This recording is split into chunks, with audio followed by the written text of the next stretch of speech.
Mario Tennis Nintendo 64 on like the Switch. Yep. That's my favorite game ever, and I get so loud and so mad playing it, which is every game I play. I'm a very pissed off boy down deep inside. Fuck, I forgot the fucking air. What do you God damn it. Do you want to keep this in? This can be the cold open. This is the cold open. We're gonna run this back. Just want to restart. No, just clap again. This is a good cold open. Fuck, I forgot the air. Yeah, it's not hot in Minnesota right now. That's fine. It's Slate Night, the Film Fan Podcast. Now, here are your hosts, Corey and Mason. Hello and welcome back to another episode of Slate Night, the Film Fan Podcast. As always, I'm one of your co-hosts, Mason Schmidt. Here's my best bud, Corey Knudsen. Ew. And this is Spider-Man week. We're going to talk a lot of Spider-Man. I did a little bit of a Spider-Man watch through. I know Corey caught up on a lot of Dustin Daniel Cretton films in preparation for Brand New Day, so we'll be talking about that.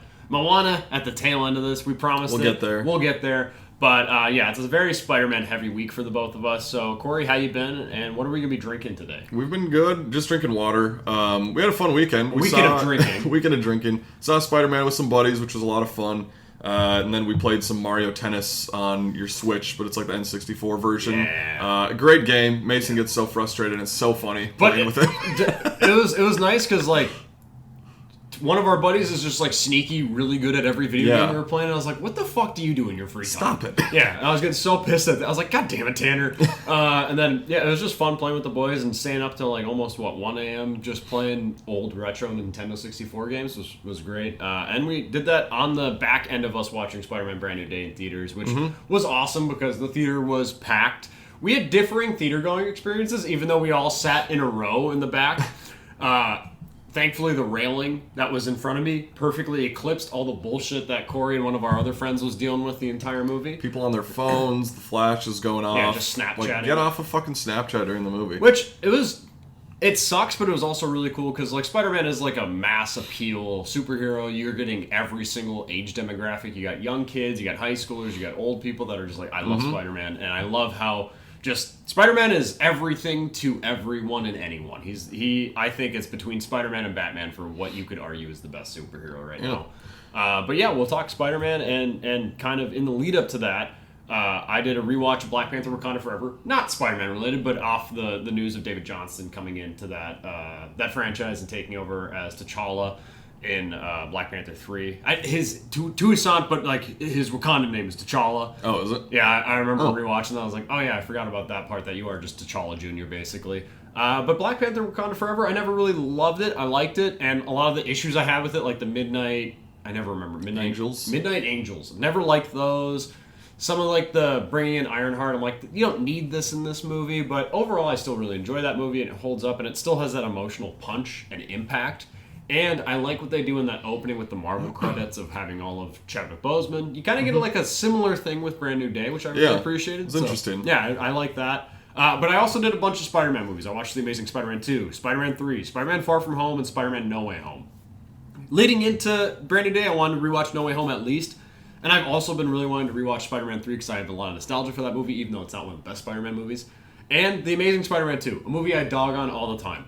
I still will definitively say it is my least favorite, which I don't think is a hot take. I don't like that movie really at all.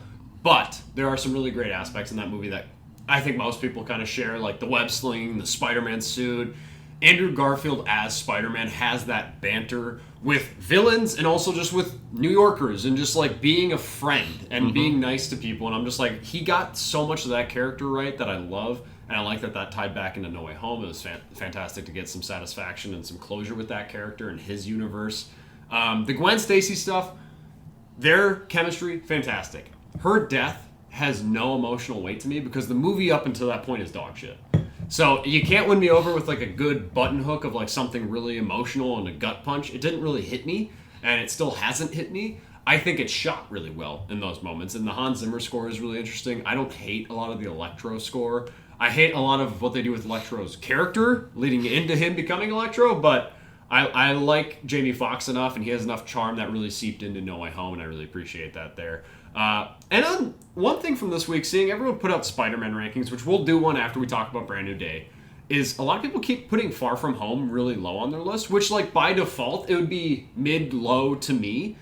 It's still great though. There are scenes like that bus scene we were talking about before we started recording, where he actually calls like a drone strike on Brad, and he has to distract his classmates. Oh, look out that window! I'm gonna jump out the fucking roof of this bus and take down this drone, fall back in. You guys will be like, oh yeah, we didn't hear or see or feel any of that happening. That's fine. But otherwise, I love Jake Gyllenhaal as Mysterio. I think seeing Mysterio on screen as a Spider-Man villain is something I love. He's one of my favorite from like the old Spider-Man animated cartoon from like the 60s. I used to watch that growing up. And I never thought that they could do Mysterio right in a movie, and I think that they did a great job. And just, I always forget how much that just leads right into No Way Home. So watching those back-to-back for the first time was really great. Yeah. But yeah, Spider-Man's my favorite superhero. We had Spider-Man Brand New Day this week. This is coming from director Destin Daniel Cretton, director of Short Term 12 and Just Mercy, which we'll talk about in a little bit. But also Shang-Chi and the Legend of the Ten Rings, and a good deal of Wonder Man. He was the showrunner, I believe, or the main producer on that, and then also did a couple episodes himself.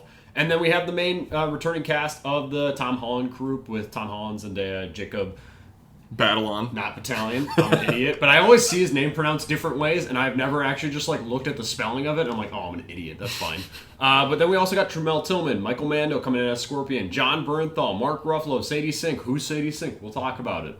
But I think that this cast is great, and it's just Peter Parker living alone and figuring out the balance of how do you handle the responsibility of being Spider-Man and keeping everyone you love safe, and how do you have your own social life? And I think that this film does it so well. But before I talk way too much, Corey, Brand New Day, what are your initial thoughts? Yeah, before I say my thoughts, for everyone wondering, yes, I did get the Webberoni pizza from Little Everyone was wondering. Caesars. I think it should be in frame, Last year I had the Fantastic Four pizza. which I'm still staring at the box Yeah, on the so- other side of the room. Mold in there. And then I got the Spider-Man one, the Webberoni. There's a web of pepperoni. Hence this guy? Webberoni. What That's is Little this? Caesars guy.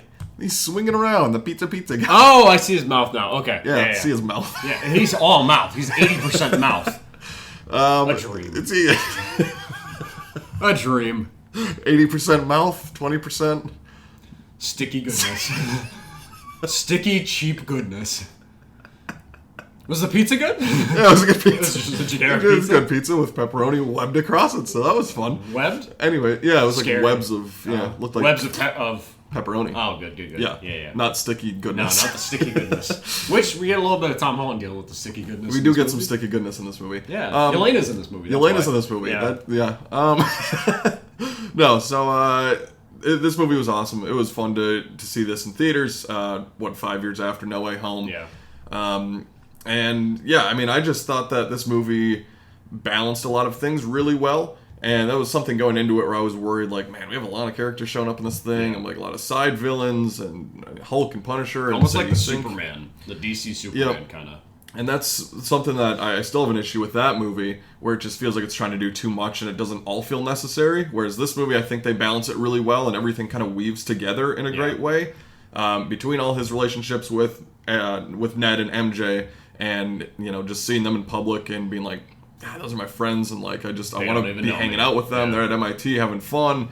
And then you have Sadie Sink's character, which we'll get into spoilers here in a little bit. But then just even like the relationship with the Punisher, I really like, even though it doesn't quite feel like the Punisher from like One Last Kill that we just saw a couple months ago. Super dark. Which like they do that in the MCU sometimes, like characters hopping in and out. But I think he meshed really well with Spider-Man here. It's great to see Mark Ruffalo back as Bruce Banner and actual Hulk again. A Get rage Hulk monster. just fucking raging again. And I think we were talking about this leaving the theater. I think that this is my favorite kind of version of the Hulk we've got in the MCU since Avengers and Thor Ragnarok. But I think the look of this one looks more traditional, grumpy Hulk, even from Avengers. Whereas, like in Ragnarok, he kind of had like a clean fade, and he was a little bit too clean in the face. It's like, okay, like I like his behavior, but like still his like visuals to him. I think this is like the perfect kind of handling of him in this movie, and how they kind of weave what Bruce Banner's dealing with into what Peter Parker is now going through with kind of these mutations that he's experiencing with his arachnid kind of genes in him. Yeah, so there's a lot of great positives in this movie. The action is all really fun. Some of the best Spider-Man action, I think, and some of the best swinging. Oh, yeah. They did a lot of practical swinging for this movie. And just seeing the suit rippling, like the actual real costume that a kid or like a 20-year-old made, is awesome to Which see. also one of the few things you could say great about Amazing Spider-Man 2. That's where Mm-hmm. they finally had like a little ripple in the suit, and you're like, oh yeah, it's like an actual physical suit. Yeah. It's not like CGI pasted onto this boy. Looks great. Yeah. You can see his ears in this one. Yeah, you can see his ears like it is a mask. Like it was like, oh wow, you don't have like a shell in there really filling Right. you out to have you like a little Power Ranger helmet mask. You don't Like, have a it's great. Stark Tech suit of the Iron Spider or anything, which it was great to see. He does still have a little bit of tech, but it feels more grounded to what this genius of Peter Parker could have developed. Yeah, he took the sort of Jarvis thing. Yeah. I think it's Evie. Yeah, it's called which in the I movie. think was voiced by Naomi Watts, which I'm like, Oh, oh, really? little Tom Holland, Naomi Watts from Impossible Oh, action. I That's didn't great. know that. That's cool. Yeah. But yeah, this was a big win for both of us. It's kind of tough to talk about a lot of the specific things without getting into spoilers, so recommend go out and see it. Fucking everybody's seen it. Had like the second highest domestic opening weekend of all time. I think it had the biggest opening day of all time. I think that those numbers came Yeah, through finally. I think like the final numbers aren't through yet, and it's like very close to Endgame, so it could after the finals be the highest one. Either way, fuck ton of people are seeing this movie, and it's awesome. So we are going to get into spoilers now. If you haven't seen it, go check it out. Come back and listen to it. And there's not a whole lot to spoil. It just Marvel tried to keep it under wraps. Who characters were, what was going Yeah. on, and yeah, Sadie Sink is in this movie. Who is she playing? She is playing Jean Grey. Mm-hmm. And when that kind of, which also pissed me off on the press junket, the press tour of all these different premieres going on around the world. One of the people, I think his name's Steve Lacy, who did contributed to some part of the soundtrack, performed one of the songs in the movie, was asked, and he was like, they're like, what character are you most excited to see in this movie? Without spoilers, he was like, I'm really excited to see Jean's character.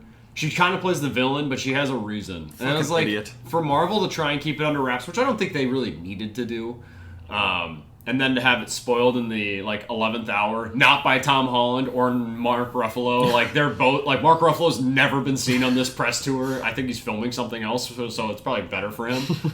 But to get that, and I was like, okay, so it is Jean Grey, which everyone kind of had that suspicion going in, anyways. Yeah, and we'll start there. And yeah, just kind of more so we'll go through like specific scenes and kind of breaking down some of that stuff. But I really like Sadie Sink as Jean Grey. I thought, I mean, we all had speculated it was going to be her, and when a redhead gets cast in the MCU these days, it's like, all right, well, probably Jean Grey. Especially with the X-Men coming up here and kind of doing a reboot of that.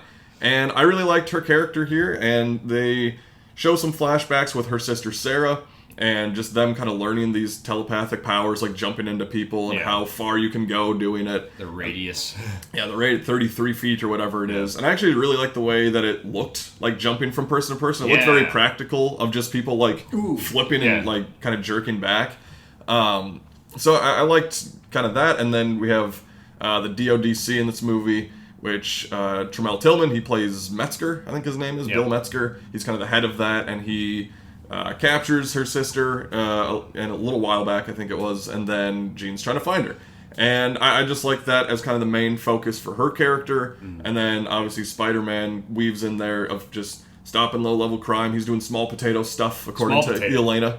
And I really, kind of to jump towards the end of this movie, that final scene where she has Metzger, like the glasses pointing at him, and then she goes into Peter's head, and we go to a flashback with Marissa Tomei. It's great to see her again in this movie, and a conversation that she had with Peter, where it seemed like it was like around Homecoming, or like right after that, maybe. Finally getting that Spider-Man suit and becoming what we now know as Spider-Man in the MCU. And just that conversation that she has with him, where she's like, a lot of things are going to change now because you're very powerful and more people are figuring out that you are Spider-Man. Like, I'm finding out, your friends are going to find out, and just know that it's going to be really tough. It's not going to be easy all the time, but you have so many people around you that love you, and that is your greatest responsibility to remember that. And that's a great way to just, again, kind of do the great power, great responsibility thing, which we kind of got in No Way Home as well. But just seeing her impact on Peter still, I think that was a really smart way to do it. And then also use that when Sadie Sink comes in and she's sitting there listening to Marissa Tomei and being like, you're not alone. Like, even though it feels like you're alone, your sister's gone now. Like, you are still here, and there's somebody here, this Spider-Man, this new person that cares for you and wants to help you out. Yeah, I think that they did a good job of tying in the struggles that Peter is dealing with in this movie to what Jean Grey's character is going through, even though she's more on like a revenge path, trying to find what happened to her sister, and then you get the reveal that, oh, they did experimentation on her, and the VMAX, which is kind of like almost a MacGuffin in this movie of like, what is VMAX? What is it? And then when you get that resolution of, oh, it's literally the last thing that her sister saw, and it's just the air conditioning system above her head, because she died in the room that now Jean is in.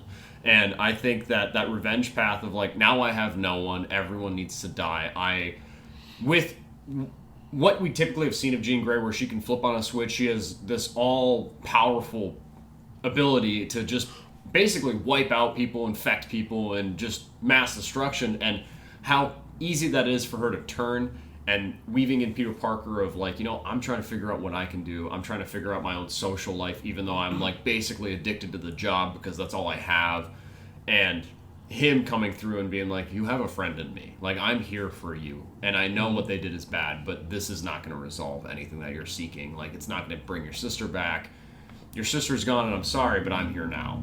And I think that was all done really well. We talked about John Bernthal being in this movie. And yes, it is a little bit more of like, not like, I don't want to say watered down, but it is, I think, the best you could reincorporate him into a PG-13 Marvel movie. Yeah. It was great to see him in an MCU movie, actually, but also his camaraderie, which John Bernthal and Tom Holland, their Hot Ones is fantastic. We watched that a little bit, and just their chemistry on screen sings, and it works so well.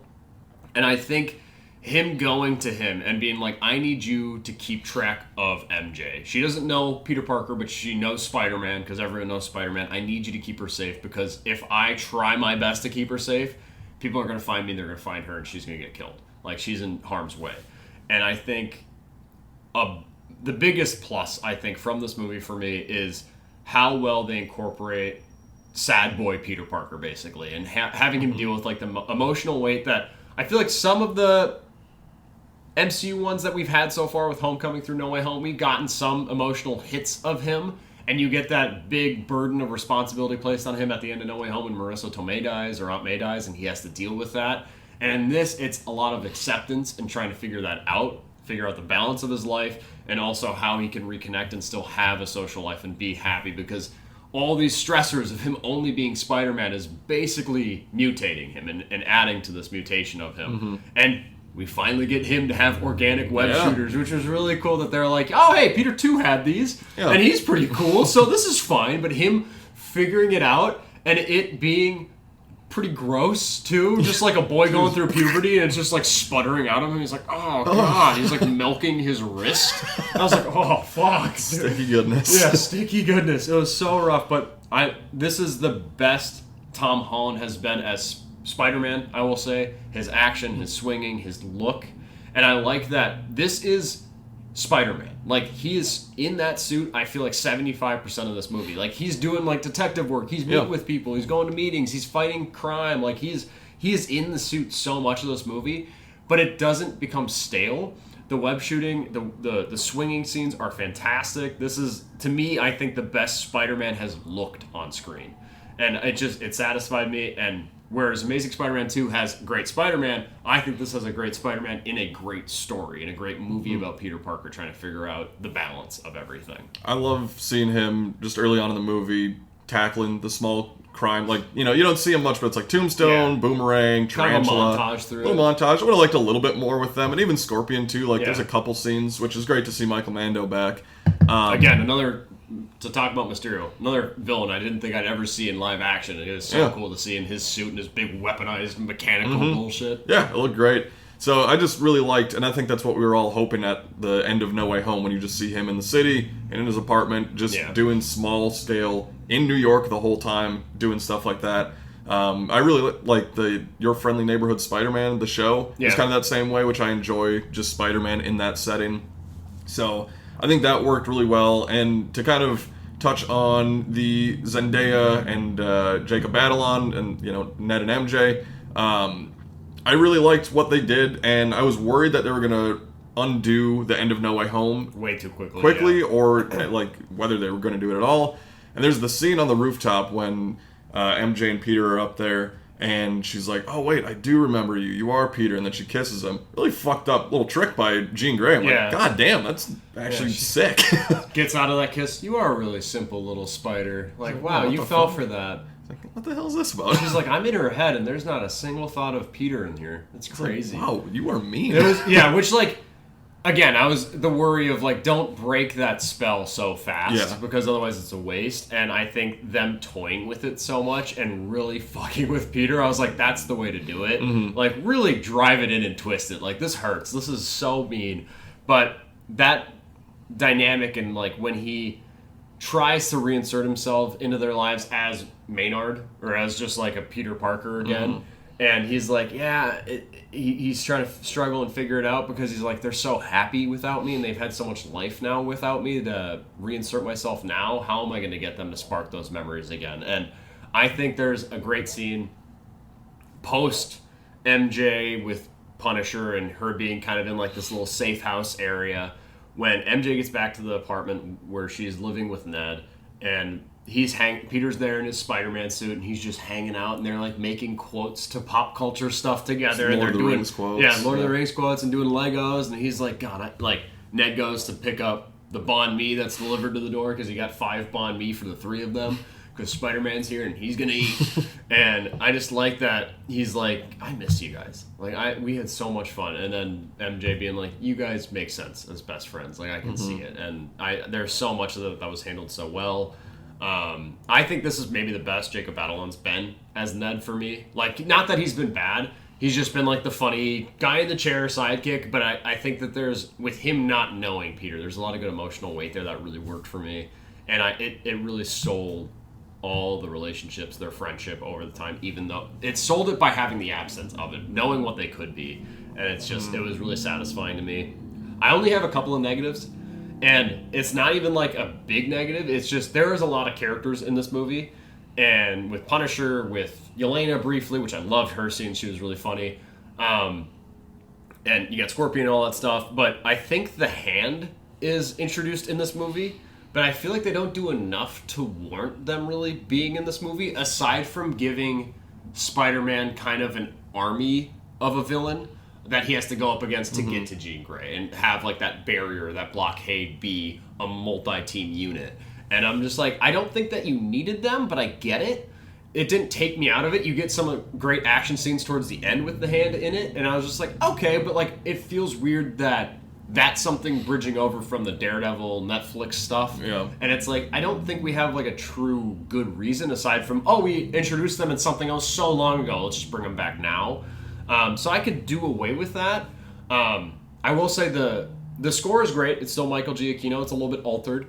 The soundtrack in this movie is really special. I think that they had such good needle drops in this movie that really worked for me, unlike Amazing Spider-Man 2 of Gone, Gone, Gone. Fucking dog shit It's needle American drop in that Idol winner movie. Philip Phillips. Yeah, what has he made now? What's going on now? That song, when that plays in Amazing Spider-Man 2, is so over the top, so indie, like, oh, I'm so moody. I was like, oh, settle down. In this, all of it, like, Loser by Tame Impala plays, and you get some Bad Bunny in here briefly. It was such a fun movie that had just like a wide-spanning soundtrack that really spoke to like the diversity of New York, and it felt really cool, and it felt really specific to what he was going through in the movie. It worked really well. Yeah. To go back to that scene you were talking about when they're in the apartment, the scene before that when they're on Punisher's boat and Spider-Man comes back after a fight and MJ finds the note that he had written to her, intending to tell her that he knew her and loved her still.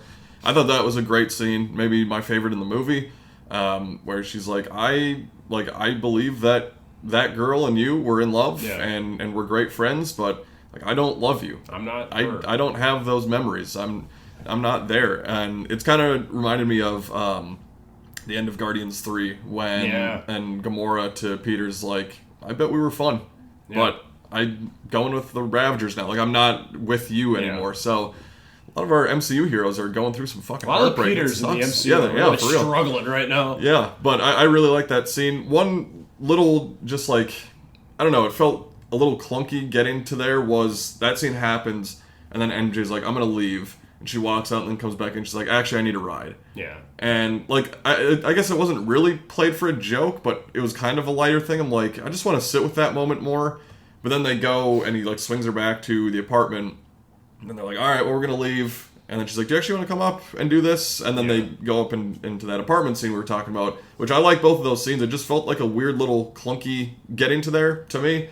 But I think that to touch on the Hulk fight a little bit more, that was so much fun. Just as I don't care if it's 2006 or 2026, I'm going to get excited when Punisher, Spider-Man, and Hulk are fighting.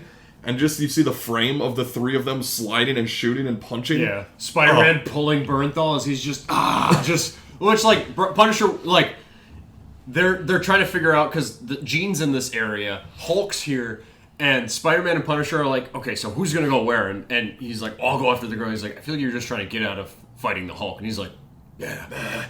Which there's some great I complain about the grunty John Bernthal Punisher, but there are some scenes, especially when he puts on a Spider-Man mask to help kind of get Spider-Man out of the spot, and he's just like in a window as Spider-Man, and I was like, oh, this is really funny. I like this. Yeah, that was great. I love just that scene too when Peter's walking through, like as Bernthal's in the hospital window, and he's just in the crowd of people, and like the kid just does the Spider-Man thing to him, and it's just the difference between, I think it was No Way Home when he's like going to school and everybody knows that he's Spider-Man and they're just like, oh, we don't like Spider-Man, blah blah. Oh. But then in this movie they're like, oh, we've been waiting out here for however long, just like waiting, hoping Spider-Man's okay.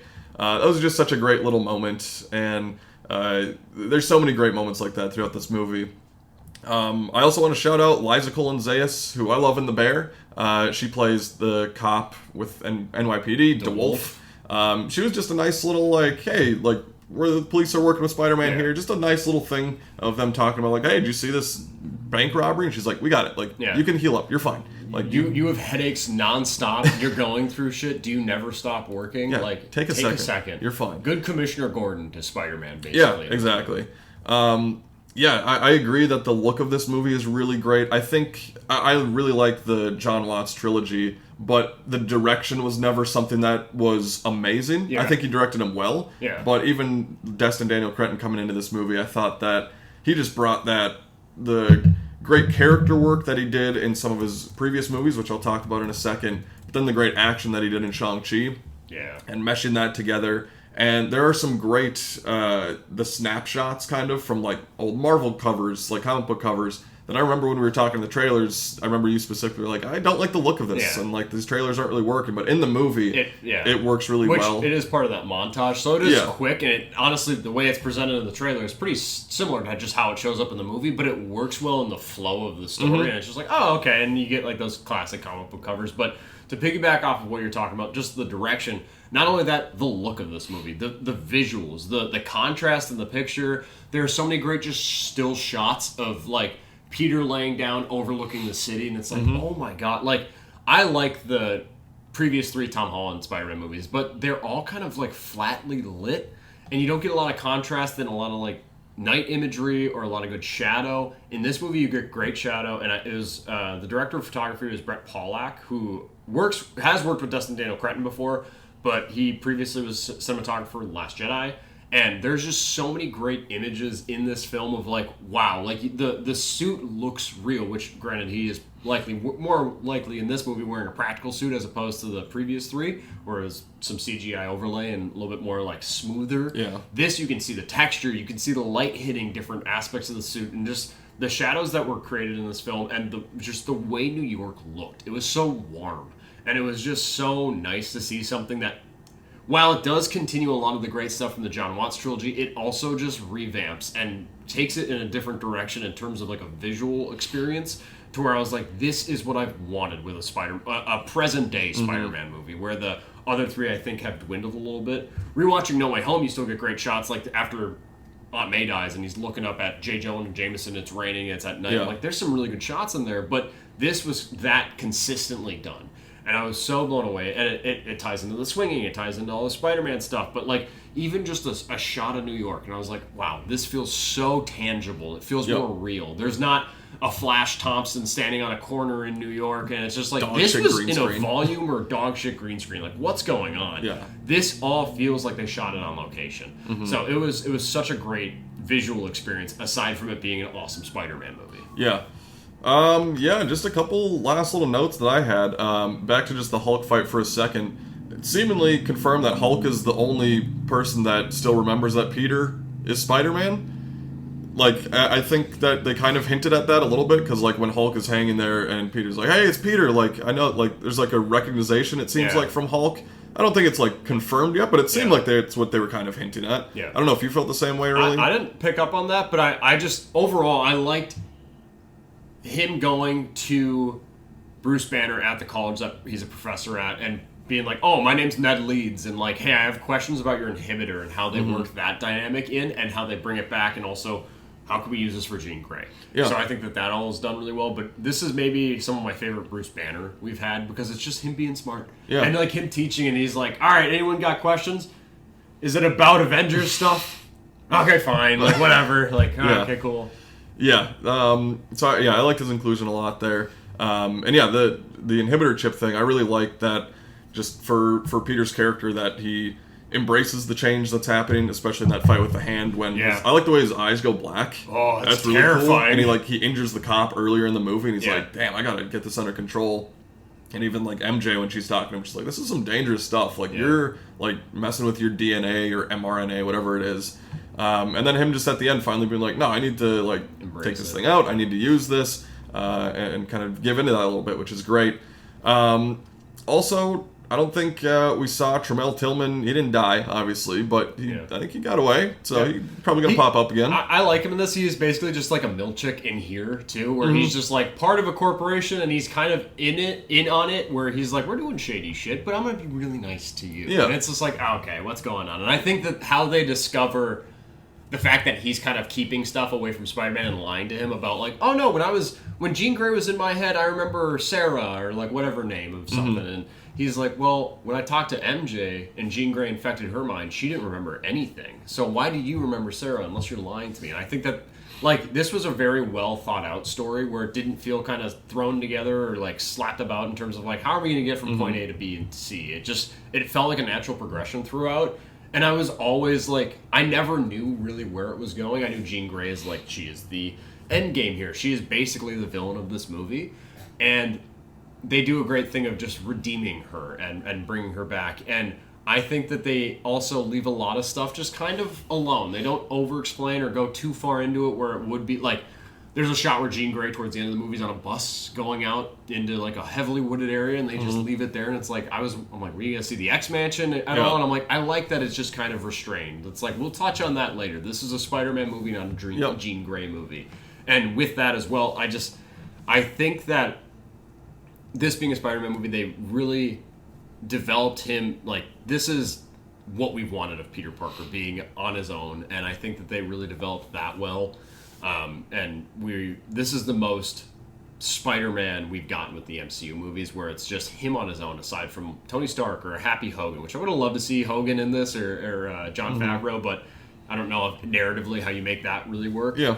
I'm still thrilled that we got a little bit more Aunt May, and that I think that how they use that scene to work for both Peter and for Jean is just really well written. So I think that this is far and away one of the best Spider-Man movies, and it just feels the most comic booky. It also definitely takes inspiration, the action at least takes inspiration from the Insomnia games on PS3 and PS4 of Spider-Man, Spider-Man 2, and that action, that web slinging, and some of his combat. I love the humor that we got with him, as like you see it in the trailer of like, all right, I'm gonna stretch. I'm not in high school anymore. Yeah. You guys stretch? You should stretch. Great Spider-Man movie. Yeah, just great Spider-Man stuff like that. So I don't have like a glaring issue with this movie. I have like nitpicks of the hand and maybe how some scenes maybe played out, but overall I was just from ear to ear just grinning the entire time. And that scene when he's in that like green sweatshirt after he leaves the hospital and he's doing that, and it's just like, that's Spider-Man. Yeah. It's just the shit that makes you tear up a little bit of like, this is why this character works for everyone, because everyone can see themselves in that moment, and it's fantastic. So heavily recommend. It is, I will say, my number 2 favorite film of 2026 behind The Odyssey. July really just gave us haymakers towards the end here, so it was a really good watch through, and I can't wait to go see it again. I do at least want to see it one more time. My wife, when I told her we were going, she was like, "Oh, what movie you guys seen?" I was like, "Oh, Brand New Day." She was like, "Do you guys have, how many tickets do you guys have?" And I was like, "Oh, did you want to see this?" She's like, "I love Spider-Man." I was like, "I didn't know you wanted to go see this. I'm so sorry." So now I definitely need to take my wife to go check it out, which I'm not mad about because I'm excited to see this again on the big screen. Yeah, I like the way this movie ends too, with Peter and Ned doing the handshake. I've seen some discussion of people being like, "Oh, Ned fully remembers who he is." I didn't read it that way. No, because I read it as Ned heard that Spider-Man's name is Peter from MJ, and then this guy comes in that he kind of knows. He's like, "Hey, I'm Peter." He's like, that's him putting it together. Like, oh, well, okay. And I've seen even people speculating about when Jean Grey did that big outreach and basically created almost like a bubble of people in like a haze and a pause state where she's in people's minds or stuff like that, and they're all just frozen in space and frozen in time. I've seen people reason or try and speculate that is her basically unlocking memories for some people, so that while Zendaya's tearing up and crying, is that just her performance, or is it, oh no, she's starting to remember things? And then we get that shot later on of her sitting on a rooftop with the broken Black Dahlia necklace from Far From Home, and it's like, okay, that kind of works for me, and I'm happy that it's left a little bit up to speculation, where it's not so heavy-handed. Oh, we all remember you now. Everything's great again. I like that they kind of leave on that note. Him doing the handshake, him and Ned catching on to it, them finishing out, and he's like, Peter, and that's the end of that scene. Yeah. And I'm like, perfect. That's the way it should go. And I like that we can still further develop that in later movies, and that is not all sewed up, tied up with a bow, and all. Everyone's happy, everyone knows each other. I think that it's a good jumping off point of, we can rebuild this, and we can maybe remember some stuff, but we can redevelop a new friendship. So, it did so much good character work that was just deeply satisfying for me without undoing a big kind of plot convenience of No Way Home. So I really did enjoy how they handled that. And I agree 100%. I hadn't really considered that she kind of undid that, but I'd be cool if that'd be fine. I never thought about that. I only saw that when I saw other people talking about this movie. I was like, oh, I guess that could be there. Sense. That could be why Zendaya's crying and why. I'm like, I just thought it was Zendaya's great performance, which I think this is my favorite MJ we've gotten. Best Zendaya performance for me in these Tom Holland Spider-Man movies. So, and their chemistry is still obviously great. They're married and they're in fucking every movie together this year. So, it was everyone was on their A game this movie for me, and it just really, really worked. Yeah. To briefly touch on the credits of this movie. First of all, I like the just main end credits. It's just shots of New York and people there. No characters that we saw in the movie. Just New Yorkers. Yeah. I think that plays a lot into the theme of this movie, which I really enjoyed. There's no mid-credit scene. There is just one post-credit scene, which is not really there's no definitive answer, at least that I've seen. Which, again, I like. Yeah, I agree. It's Ned throughout the movie has the Spidey tracker. He tracks his location, sees where he's going. And then the post-credit scene of the movie is that tracker comes up, and then it detects a new Spider-Man, and it zooms out on the tracker and goes to space, and just shows a Spider-Man dot in space. I mean, it could be, Toby or Andrew from their other universe, or some other Spider-Man. Could be a Miles Morales, could be a Venom thing. It could even just be Tom Holland at that point is now being summoned to Battle World or some other Secret Wars thing. Secret Wars type stuff. So I'm excited that we have Doomsday this year, and then now it is Doomsday, Secret Wars. So it's we're gonna get some Spider-Man in there. Yep. And I'm excited to see how this new developed Spider-Man, where people don't know he's Peter Parker, but they know of Spider-Man, how he works into the story there. And how that kind of camaraderie that he's going to have to redevelop, I guess, with a new team of Avengers is going to be really cool. Yeah.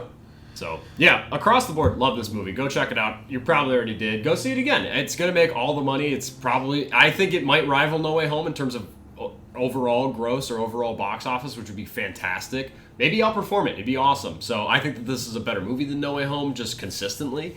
Do you want to do a Spider-Man ranking now? Yeah, let's rip into it. I'll let you go first. I'd still maybe changing some things, so I'm going to let you go. I'm actually going to go 1 to 11. So I'm going to start at my favorite and work my way down.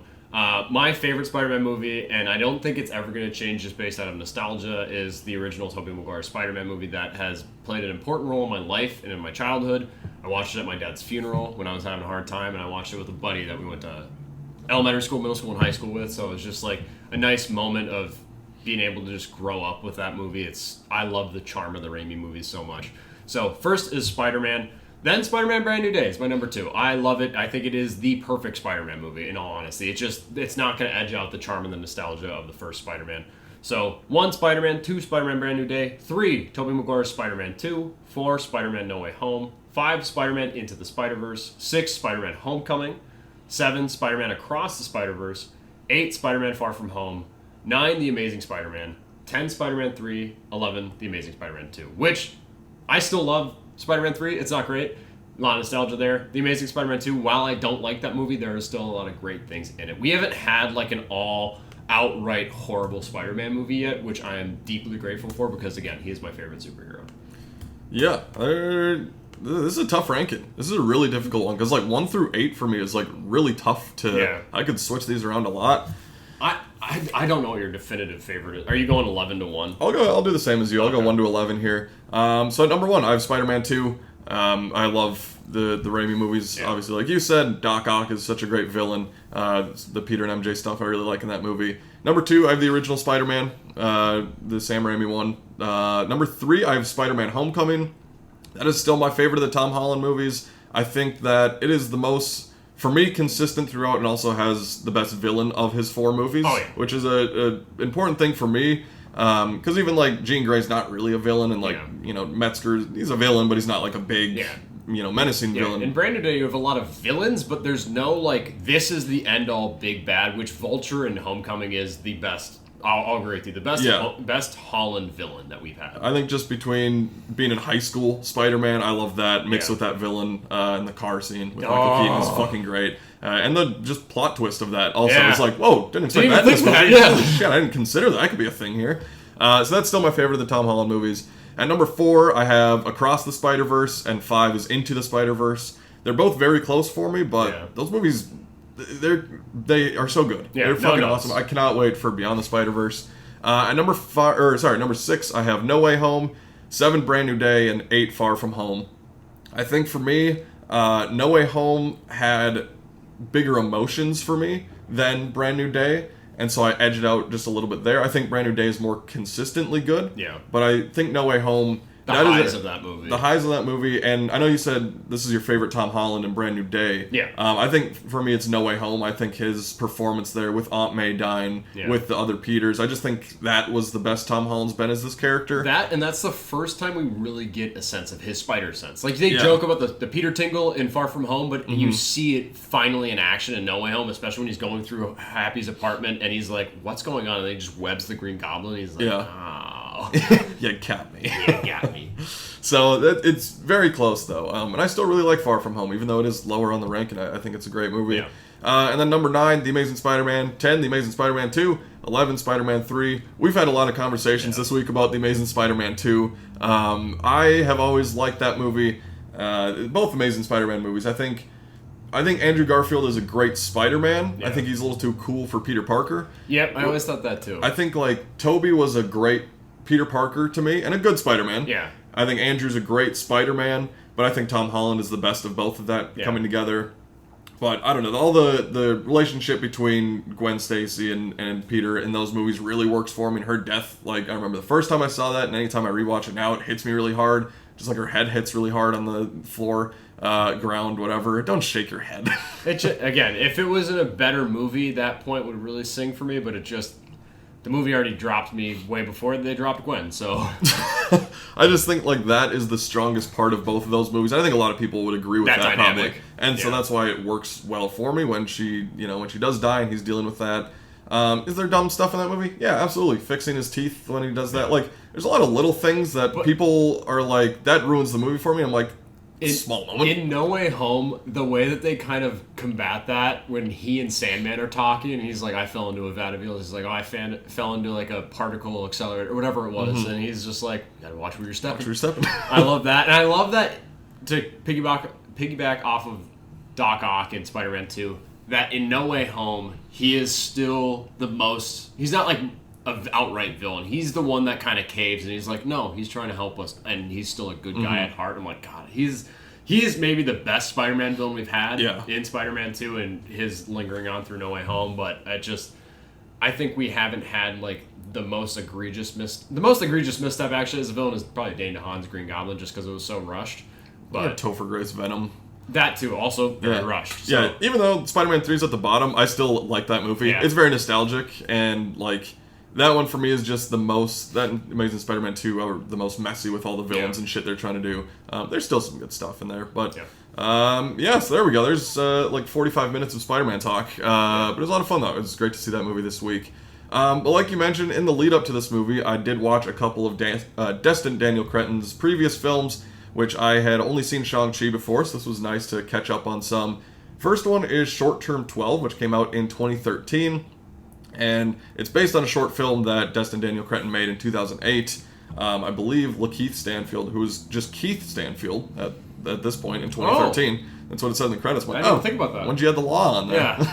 Yeah. But he was the only actor to come back from the short film, and he had actually quit acting after the short film, and Cretton was trying to like find him, and he was like, it was really difficult to get him back for this. But then, after Short Term Because he 12, was looking for Keith Stanfield. He was He's like, oh no, I'm Lakeith now. So. yeah, I've changed. Yeah. So it's cool that like he popped up in the movie and then has become a great actor since. So this movie is about Brie Larson. She plays a staff member at a facility for troubled youths, for underprivileged kids, and she's kind of navigating that world along with her coworker, played by John Gallagher Jr., who she has a relationship with, and kind of training in Rami Malek. This is a great cast in the movie. Oh, yeah. Like just a lot of people kind of before they got really big. Stephanie Beatrice is great, and then two of the kids at the facility, Lakeith Stanfield and Caitlin Dever. I didn't know that she was in this movie. And this is a very emotional watch. It is a movie that I really like these types of movies where we have Brie Larson who, when she's in this place, she's kind of the leader of it there and just controlling all these kids, understanding what they need. She is, she's obviously been in Captain Marvel and Avengers, but like she's a superhero in this movie. This is the most heroic she's been in a movie that I've seen. And it's great to see her within that facility for these kids. But then when she gets out of it and she's like with her therapist or at the doctor, she's acting very childlike and just very shy and like doesn't want to share things when she's trying to get that out of the kids when she's working with them. So a really great performance from her there. Again, just Lakeith Stanfield, he's really great in the movie. There's just so many great scenes where he's like rapping with John Gallagher Jr. He's just like, all right, take this drum, do a little beat, and he's just rapping a song that he wrote about.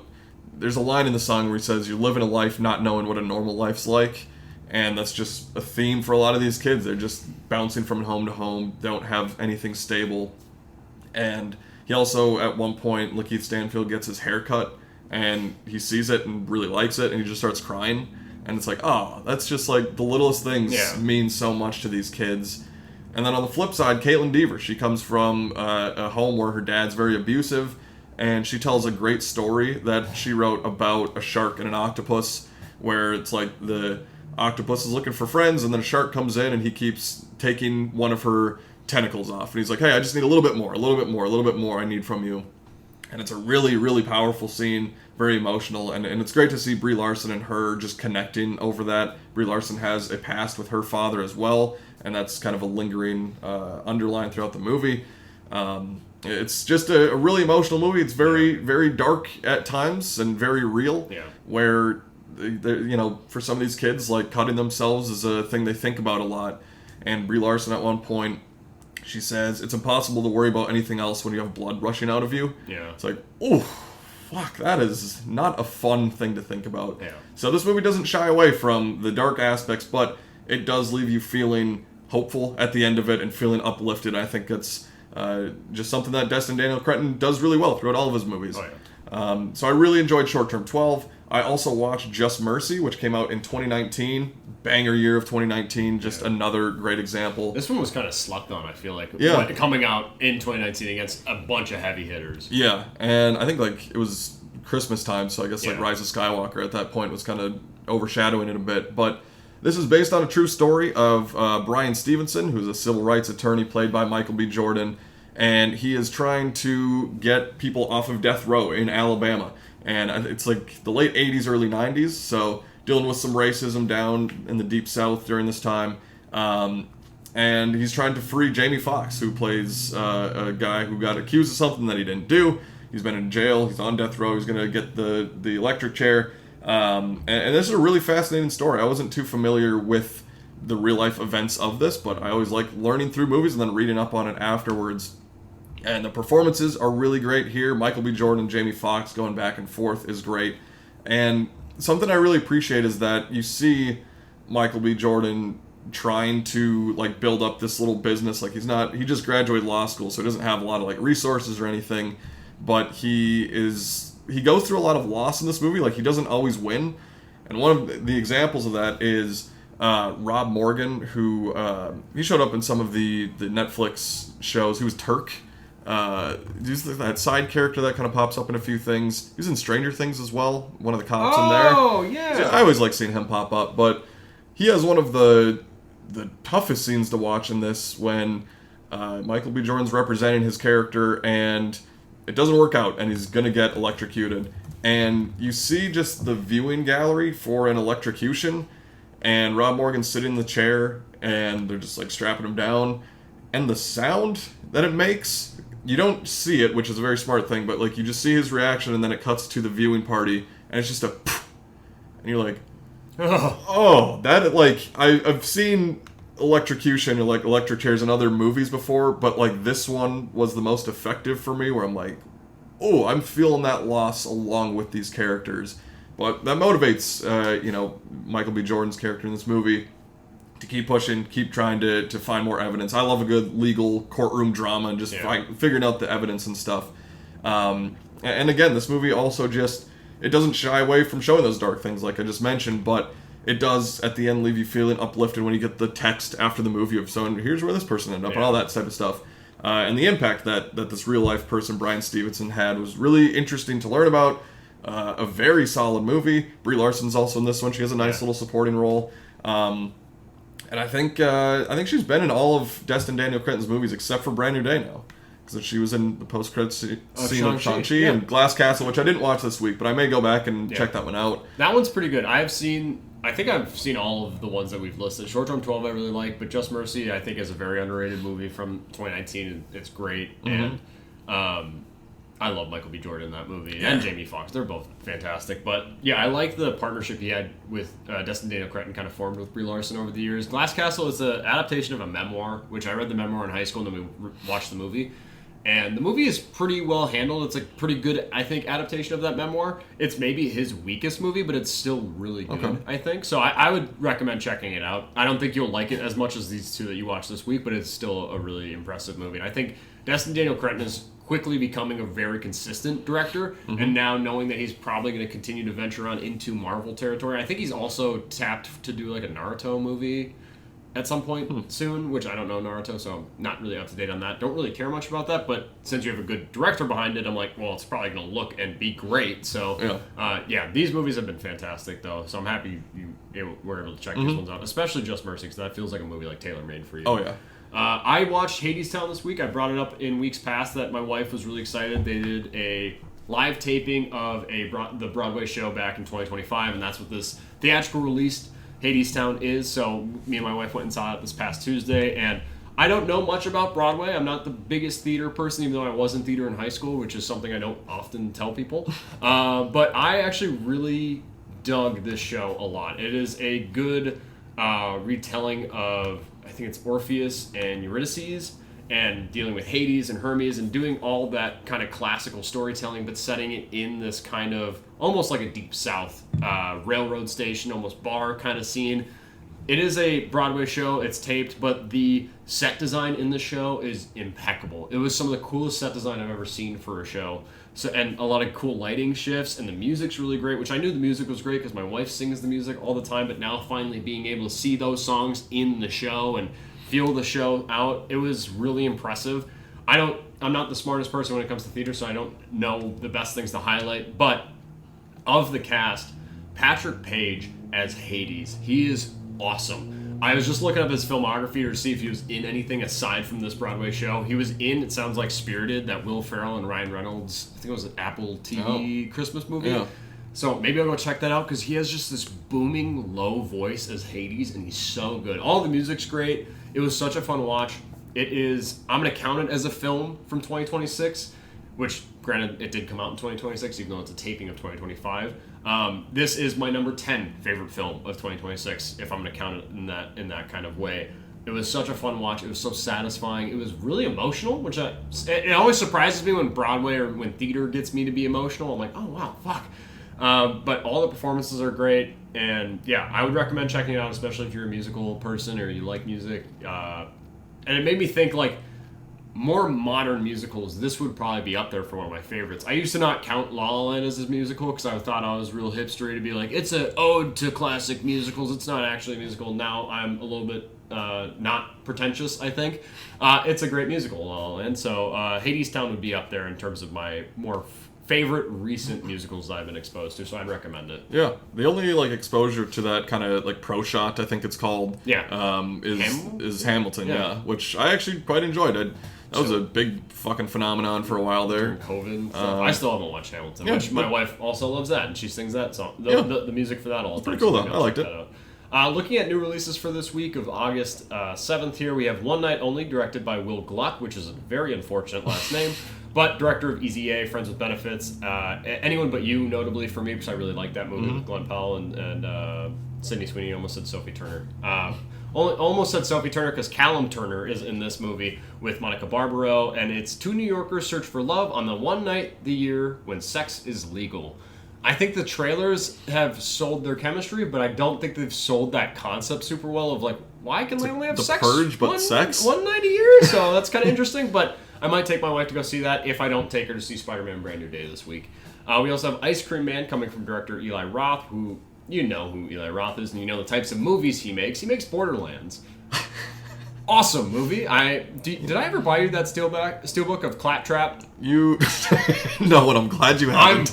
That's gonna be one of your gifts. I We think saw that this movie, Christmas. snuck in Twisted Teas to see that. Yeah, and that movie sucked. That was the Fuck. worst thing. But Eli Roth has made movies that I do like Thanksgiving. Namely just Thanksgiving. Actually, I do like Hostel 1 and 2. They're kind of hard watches now, but I'm excited. It feels very tongue-in-cheek, kind of schlocky, gory movie from Eli Roth, so I might check that out this week. And then we have Super Troopers 3 coming out, which I love the Super Troopers movies. The first one is just infinitely rewatchable for me. It's a classic comedy, and you got a great cast. You got Brian Cox still back in it, so I don't know much about the story here. I'm just excited to see another excuse to go check out these bumbling idiots as paratroopers, as I almost said stormtroopers then. They're state troopers. Christ. So I'm excited to check See that out. Brian Cox as a stormtrooper. Brian Cox. Fucking big old... It's like when Family Guy does Star Wars episodes and Peter Griffin is in the stormtrooper suit. It's like, wow, okay. Only select people can wear these suits, apparently. And then in limited release also this week, we have Teenage Sex and Death at Camp Miasma. I've not seen I Saw the TV Glow. I know you watched that. I don't like that movie. I think I should check it out because I don't know if I will like it. I didn't think I would, and now hearing your thoughts, I'm like, I don't know how I'll feel. But I'm seeing a lot of good acclaim for this movie. It's a horror film. Director making a slasher sequel becomes obsessed with casting the original film's final girl, leading both women into psychological and sexual chaos. A little bit of Black Swan isms, but also it's a very neon-drenched trailer. I'm really interested by the imagery of this trailer and the fact that it's a horror film, but I don't know much else beyond that. So I might check that out here in the coming weeks. I don't know limited release what it's going to be like in the Minneapolis area, so if I can find it, I'll check it out. Moving into a physical media roundup, what we purchased lately, I just pre-ordered the Spider-Man Brand New Day 4K Blu-ray Steelbook. I have no idea what the artwork's going to be, don't really care. I just love this movie and I can't wait to add it to my collection and watch it for years to come. Coming out this week, we have Exit 8 from this year, which you saw and really liked. Love that movie. It's still in my top 10. Okay. Yeah, I'll have to watch that one. I'm excited to check it out. And then on 4K, we've got some older movies coming out. Talladega Nights, Ballad of Ricky Bobby, favorite of Christopher Nolan. Yeah, awesome, Great to see. Awesome news to hear. The People vs. Larry Flint, Safe, American Pie 2, and Little Fockers also coming out. Into some movie news from this week. There were some trailers from Comic-Con, which we talked about last week, that we just didn't cover because we kind of talked about Marvel stuff and Spaceballs. But there was Matchbox the movie with John Cena and some other people. I don't know. It looks like a generic action movie. Sure, whatever. The Lord of the Rings of Power Season 3. That trailer came out. Did you watch that show? Yeah. Oh, okay. Yeah. First season was kind of a slog to get through. Season 2 is a little bit better. I'm just a very big Lord of the Rings fan, so I'm going to keep up with it. And the trailer looks pretty good. It gets to actually the Rings of Power, which is what we're fucking here for. Yeah. So it looks fine. Blade Runner 2099 actually looked pretty interesting. I just watched that trailer recently. Hunter Schafer. It is a follow-up to Blade Runner 2049, 50 years later. Feels like it's got that same kind of feel to it, and I'm down to go back to that world if it's good. Is it an Amazon Prime show? Yep, yeah, it's on Prime. Yep, that and Lord of the Rings will be as well. There's another trailer for Lanterns. It's like a fucking 3-minute trailer. It was long as shit, but still looks great. Can't wait to see that. Yeah, got Sinestro in there. I think it's like a few weeks that the first episode's coming out. I know. August, sometime in August. something, yeah. And then there was a trailer for Carrie, which is the Mike Flanagan show. Obviously, we've had the 2 movies, but him tackling that subject material sounds like a win. Yeah. I'm down for that. He's just adhered to Stephen King at this point. Like that, he can only do those at this point, which I'm fine with. He does them all really well. Except for Life of Chuck. I love Life of Chuck. You don't, but I think that movie is fantastic. Yeah, it's I still want you to rewatch that. I don't know. You might still hate it. I don't fucking know, dude. Yeah, I don't know. I just couldn't get into it. I love that movie. Fucking Dance in the Street, Tom Hiddleston. Yeah, I don't care. Great. I don't care. Some other trailers we had: Onslaught, which is Adam Wingard's movie. He's done some cool stuff. Yeah. Recently, some of the Godzilla versus Kong movies. Did he do New Empire? Yes. What a shitty movie. He did that one, and I think he did Godzilla versus Kong. He did that one, fine. which that one's a pretty fun time. But he also did The Guest, Yeah. which a lot of people keep speculating, like, oh, is this like a spiritual successor or sequel to The Guest? Because I love that movie. Mm-hmm. And you got Dan Stevens in this one as well. Is it Adria Arjona? Adria Arjona, yeah, she's in it. So yeah, trailer looks pretty fun. We also had a trailer for Jumanji Open World, which is coming out this December. This is the 3rd of the new movies, 4th total Jumanji, or I guess 5th if you count Zathura. Zathura in there. Yeah, if you want to, sure. Put respect on that fucking movie. Yeah, I love Zathura.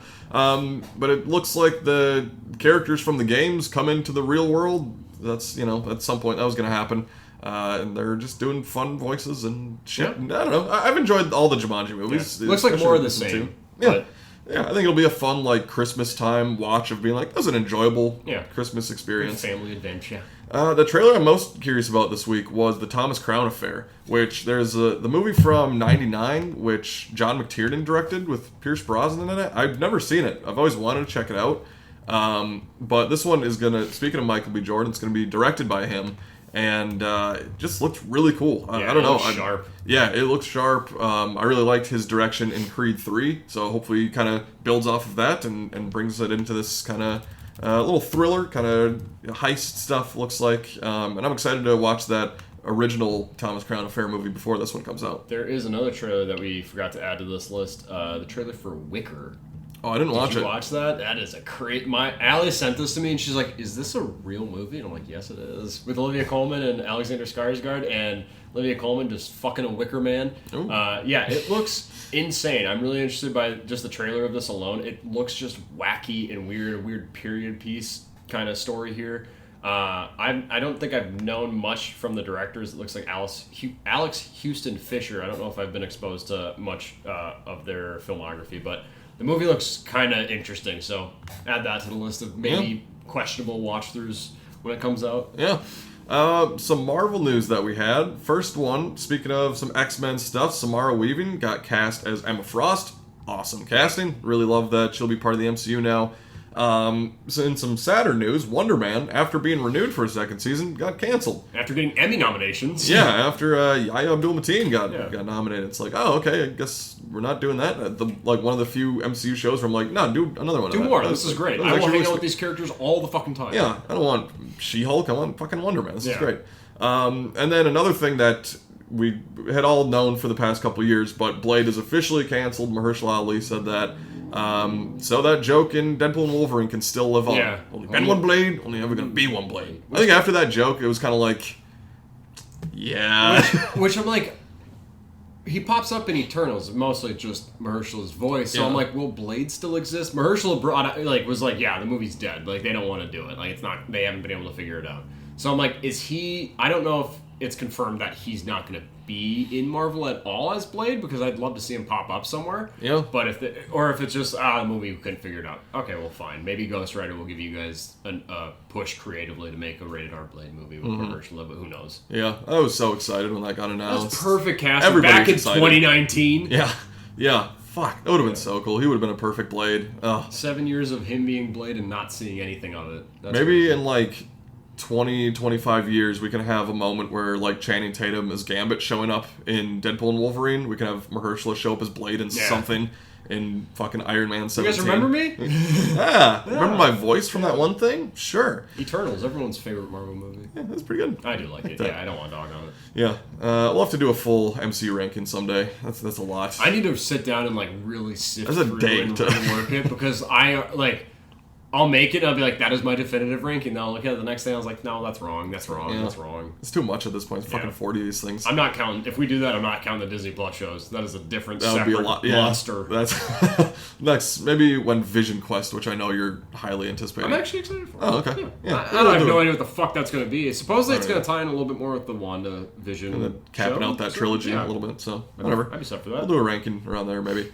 Last little bit of news. After his lead role in Obsession, Michael Johnson is joining the Mummy sequel with Brendan Fraser.